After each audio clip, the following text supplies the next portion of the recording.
Isaiah. My partners and I, Matthew, Violet, and Rosa, have formed a new paranormal investigation team. We are high school students, and this is our first investigation. We have conducted a tremendous amount of research in the paranormal. And this is their story. We are investigating reports of paranormal activity at a residence in Gainesville, Georgia. The owner has asked that the location not be disclosed. She fears that there will be sightseers, pranksters, and a general disturbance to the neighborhood if we reveal the location. Mrs. Kendall Sherry has been experiencing strange activity since purchasing her home 6 years ago. Our mission is to determine if the reports are real and if we can find any reasonable explanation for these events.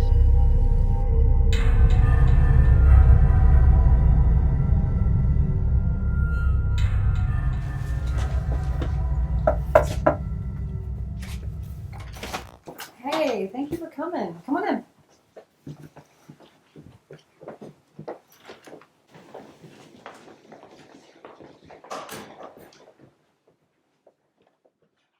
Miss Sherry, as we discussed in our phone interview, we are here to investigate the strange happenings on your property. We'd like to talk to you about your first-hand experiences before we investigate. Absolutely. What questions can I answer? How long have you been on this property? We purchased this property about 6.5 years ago, last week actually. We fell in love with everything we saw on the website. It just seemed perfect for us. You reported strange events. What kind of disturbances have you been experiencing? Sometimes I feel like someone's watching me. It really gives me the creeps. Sometimes I feel like I hear voices. My husband never hears them, but I know what I hear. Has there been any signs of abnormal activity, things missing, moving, anything out of the ordinary? I know you're going to think I'm crazy too. Absolutely not. We believe you or we wouldn't be here. This is what we do. Sometimes I believe I hear water dripping, like water in a bucket or something. It's really distant. It's hard to describe. What about physical evidence? There have been times where I've found water spilled on the floor. I just figured it was my kids or my husband being lazy and not cleaning up after themselves. I wouldn't call that paranormal. And there are times when I've found old clothing laying out in the yard. Clothing that was from, I guess, the 80s. I'm sure my husband and I had clothing like that. I just guess it was some stray dogs that dug it up from somewhere or found them in some old storage bins. Have you noticed any voices at all? Sometimes I believe I hear a young boy calling for help, but I just think it's the neighbor's kids or something. But this always happens between midnight and daylight. I've never seen the neighbor's kids out after dark. Can you think of anything else? No. Actually, we have an underground bunker in the front yard. You can't even see it from the road. In fact, we didn't even know it existed when we made an offer on this house. It wasn't until we became homeowners that we saw it. It's like a bomb shelter or something. We kept it unlocked, but every time we went down there, it would be locked. So my husband took the handle off. We were afraid somebody would be trapped in there for months at a time. Miss Sherry, we would like to stay on the show tomorrow night. Paranormal entities are typically more active at night for some reason. After we are finished, we will summarize our findings and schedule a follow-up session with you. Miss Sherry, thank you so much. We'll be back tomorrow evening to set up our equipment and begin the investigation.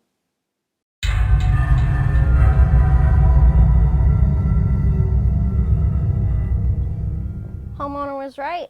This thing's in the front yard, but you'd never know it from the road.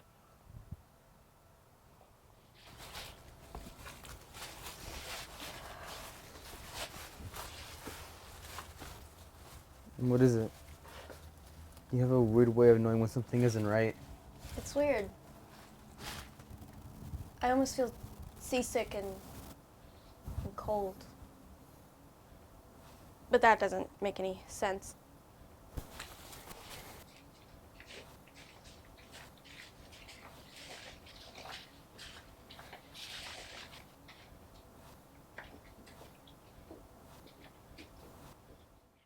We don't know how far down this thing goes. We should start setting up lights. We will be using several cameras for this investigation. One is just your normal video camera. Then we have night vision and infrared, and this one is thermal. We've had these cameras formatted especially for paranormal investigations. We will also be using the spirit box to scan frequencies on the radio spectrum. Sometimes spirits can use these frequencies to communicate with us. We'll also be using digital recorders in case it picks up anything we can't hear. This is an energy force detector. It was designed especially by our science technology classes just for us. It senses the smallest amount of ambient energy, and the sensor sends a pulse to the lights. The stronger the lights, the closer the energy. We need to do a visual sweep in case anything changes. We need to see if we could detect any presence of paranormal energy. The first thing to do is just try to communicate, see if we could get any residual or intelligent responses. Most of the time it's residual. They're like caught in a time loop, playing over and over. They can't get out and don't even know it. Is anyone here with us? Can you make your presence known to us? Can you speak to us? Did you hear that? I couldn't tell if it was from this room or one of the others. Can you make that sound again?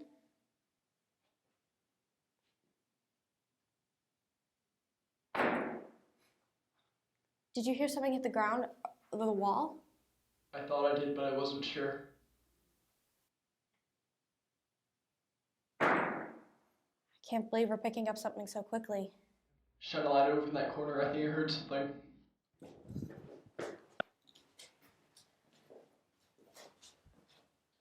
Hey, it's right there.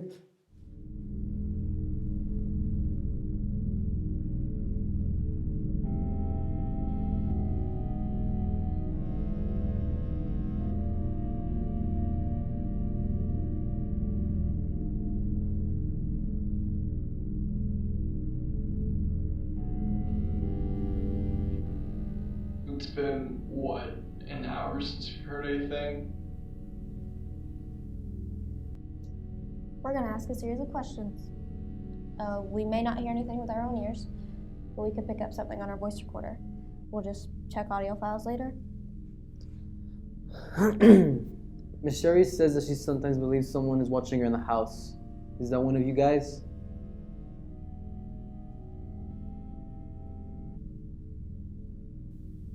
Did you guys hear that? I didn't.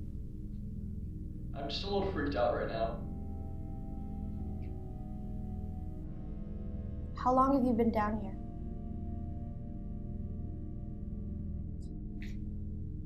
I swear I'm hearing things. I'm not hearing anything at all. Can you make your presence known to us? Probably scare us, but that's okay.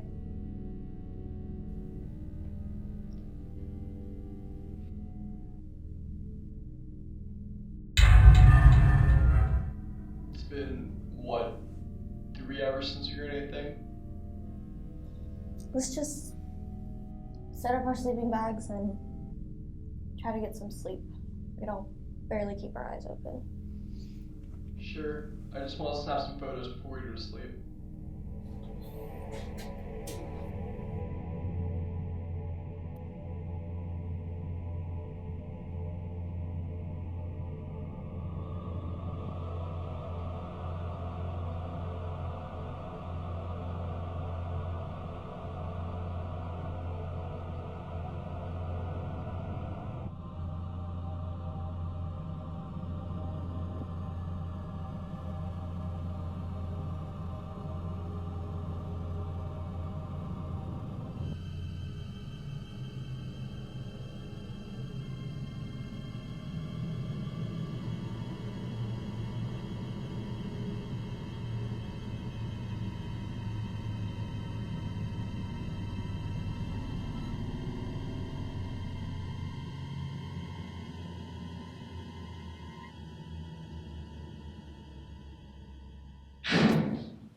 What was that?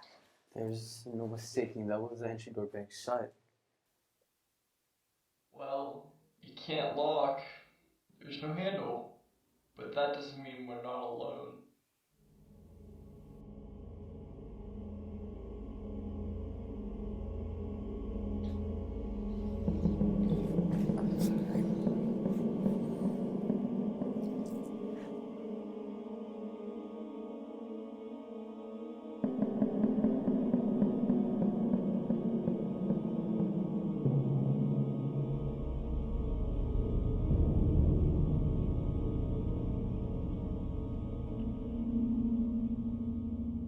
Guys, get up. I think I heard something. You were probably dreaming. This place is creepy.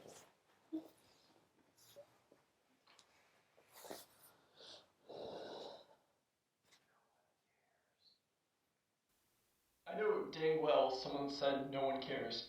Are you guys seriously saying you didn't hear that? Let's just get up. It'll be daylight soon. Yeah, we have a lot to do tomorrow anyway. I know you wanted to go to the library and see if you can find anything about this property. We haven't tried the spirit box. Let's see if anything comes through. Can you speak to us? Our time here is almost done, and we'd really like to hear from you.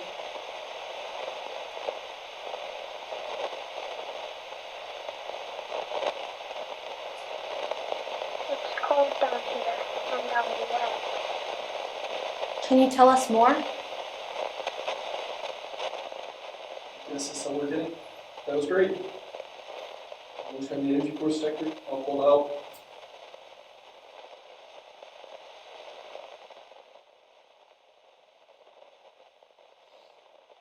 I guess now we're just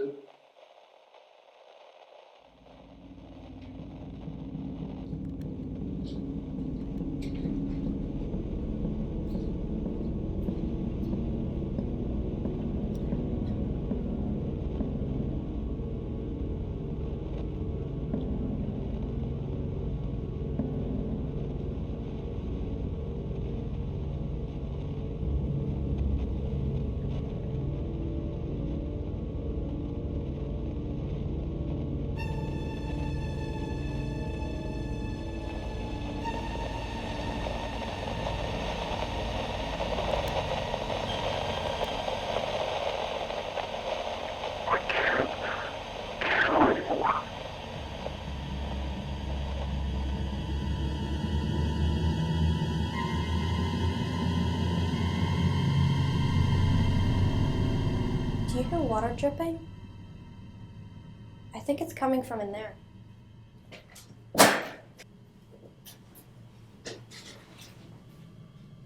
Hey, was that there yesterday?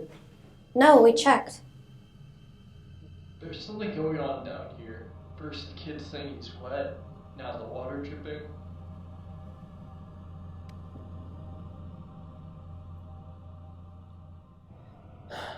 Nothing has happened for several hours. We're packing up. We have a lot of audio and video to check out, and we need to visit the library archives.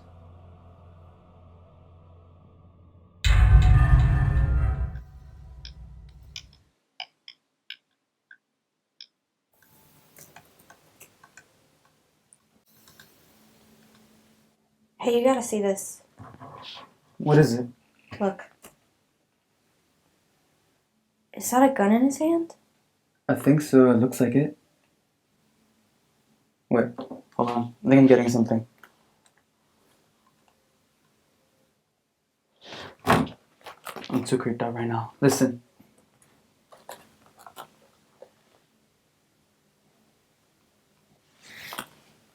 Miss Sherry isn't gonna believe this. We continued to look at footage and listen to audio. I found 2 more pieces of evidence. It's all making sense now. The water in the room, the voices.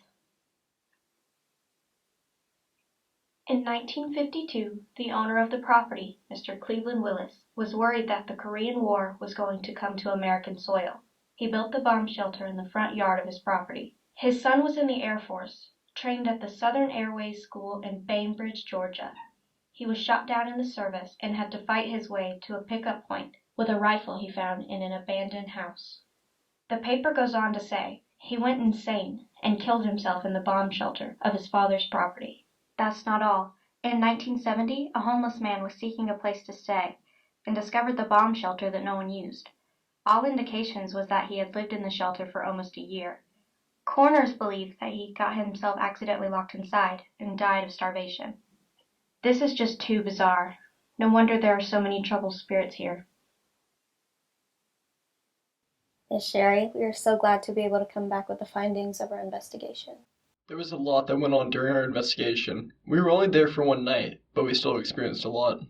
We have some footage and some audio that we would like to show you. We heard voices and even picked up some anomalies on our night vision camera.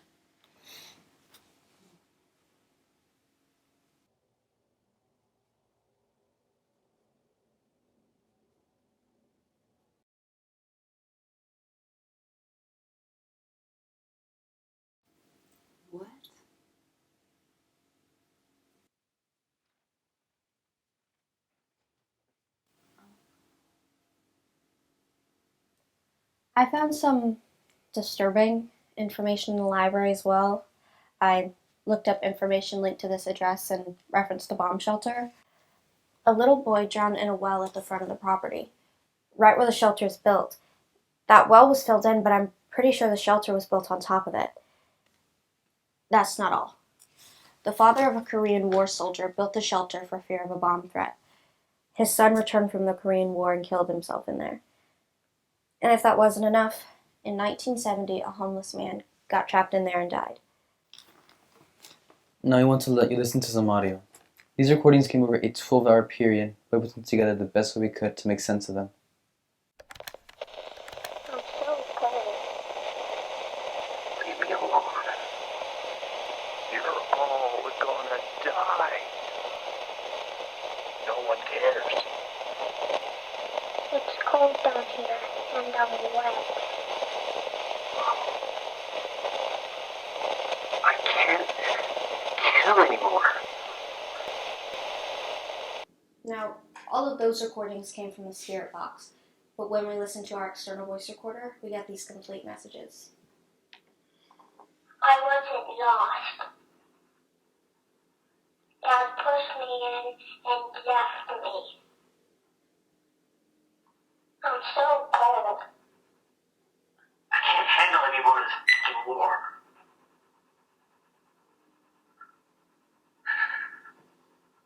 I've killed too many kids. I just want to die. No one loves me.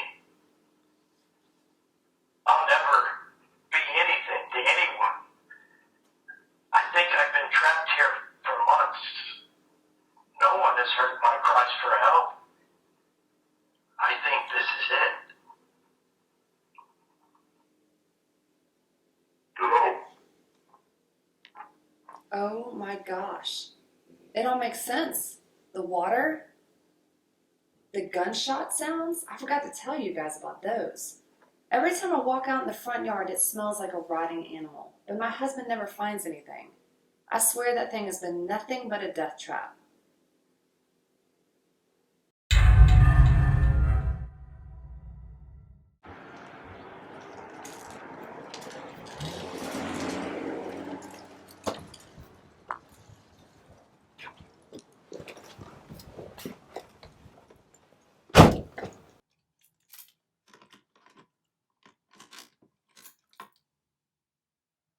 I'm so dang tired.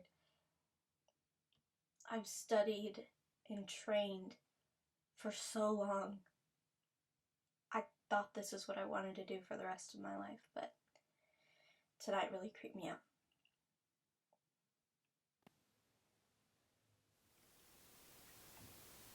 Why is my car wet?